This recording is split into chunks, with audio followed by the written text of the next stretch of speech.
নমস্কার।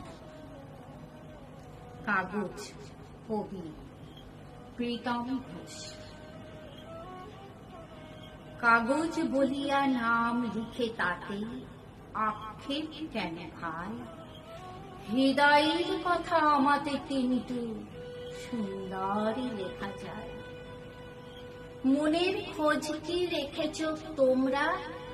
ব্যথার কাব্য শেখা প্রেমের সবটা মুঠো ফোন নিল, কে আর লেখে গো হেথা?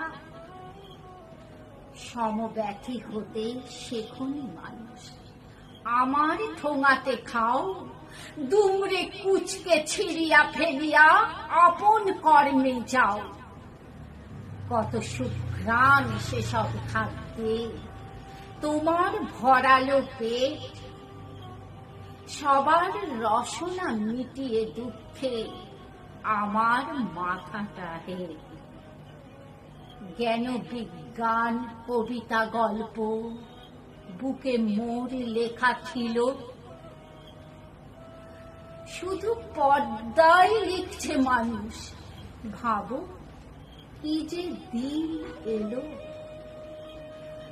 বই নামধারী মোটা মোটা আমি দৃশ্যে রবে না আর।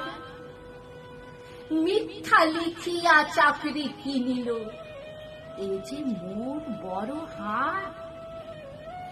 টুকলি কিংবা চাকরি চুরিতে আমারে লাগায়ে দিলে, গর্ব যা কিছু আমার বুকেতে সকলে কারিয়া নিলে। টাকা রুপি আমি অসহায় ভাবে কয়েকজনের হাতে, ছেঁড়া ফাটা মোড়ে একটি লোভিয়া করি জাগছে রাতে। খবরের নামে মিথ্যা যা কিছু প্রতিদিন লেখা হয়, ওসব কি আর দারুণ পাতলা আমার শরীরে সয়? তোমার শিশুর প্রথম পাঠ মা আমার পাতাতে লেখা, মুছিয়া আমাতে নোংরা খোকার ময়লার মাঝে রাখা। আমাতে লিখিয়া দলিল তোমরা পরের জমিটা কারো। অসহায় কবি তোমার সন্ধ্যা আমাকে এবার ছাড়ো। অসহায় কবি তোমার সন্ধ্যা আমাকে এবার ছাড়ো। নমস্কার।